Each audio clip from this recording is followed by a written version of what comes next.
Welcome back, everyone. This is Acid Roots. We're going to get through part 3 of Super Mario Brothers. So, you get to see a green land, and Lakitu is going to plague us. He's the cloud-bearing foe who drops eggs, and he can only drop 4 of them at one time. So, yeah, I was just thinking about some of my history with Mario. I've got to say, this game was not played nearly as much as Super Mario RPG was for me. And so, naturally, what I thought about these games was they were just too hard. I mean, I couldn't even beat Super Mario Brothers. It just required something, and the main reason I think was the Hammer Brothers, which I'm going to show you a trick once we start getting to them more. And you will be able to see how I'm able to beat them. But yeah, I mean, pretty much a stage that I went through with Mario was, I knew who he was in Smash Brothers, but that was pretty much the game that got me obsessed with him. And I would just have Nintendo powers, and they would always have his game as Game of the Month. Super Mario 64 was the second Nintendo 64 game I ever owned. The first one was Diddy Kong Racing, and I ended up beating that game, but not without difficulty, and I didn't get 120 stars until I was probably 14, 15 or so. But so that was, 1998 was kind of the year where I was just playing Mario 64. I also played Yoshi's Story that year, but there just wasn't Mario present in that year, so 98 was just kind of a receptive year. And then May of 1999 I get Mario Kart 64 and I start playing that, but that game is pretty stark. I mean, there's just not any detail to that game. It just is straightforward. It's a great party game, but there's just not fluff to the game. So I got that game and Super Smash Brothers, and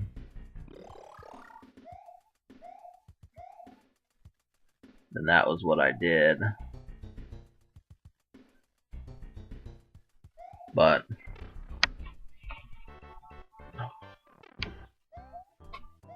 so then after that, after I had played Smash Brothers for a few months, we're talking July, June, and August 1999, I started kind of fucking with Mario more. But in between, I don't know what people's consensus on Donkey Kong 64 is, but to me, back when it was before the game released, I thought that game was going to be the next Banjo-Kazooie. I thought it was going to get like a 10 out of 10, and people were just going to obsess over it. That wasn't the case, but what we did have was a decent game. So after Donkey Kong, I fucked with Mario Party, and then I started getting into some of the older stuff, because I wasn't really playing the Super Nintendo in the year 1999. I mean, I'm surprised I remember this, but the games that I was playing was basically Smash Brothers, Banjo-Kazooie, and those type of games. I got F-Zero X somewhere that year, and I also got Star Fox 64, but I returned it.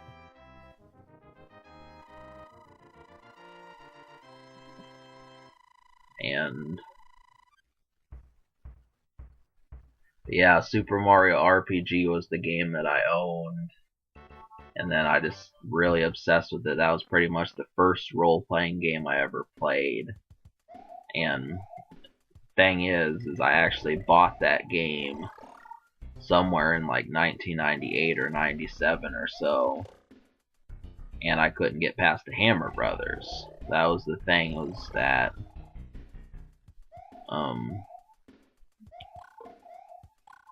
you know, I could get far enough, but once it came to fighting those Hammer Brothers, I just wasn't able to do it. I didn't understand the role-playing game. That was the first role-playing game I had ever played. I don't know, I mean, when you're 7, I just feel like that's kind of early to start playing role-playing games, just because the strategy element is more than most 7 and 8-year-olds can comprehend. You know, you have to be turn-based, you have to know to heal yourself, you have to keep track of your magic, you have to keep track of your partner's health. There's just a lot going on for someone who was 8 and 9 to deal with. But I definitely beat the game by probably early 2001, and that was pretty much it. So I just didn't get around to this game, but all things understood, you know, this is my history with Mario. Alright, subscribe for more fun, we've got more.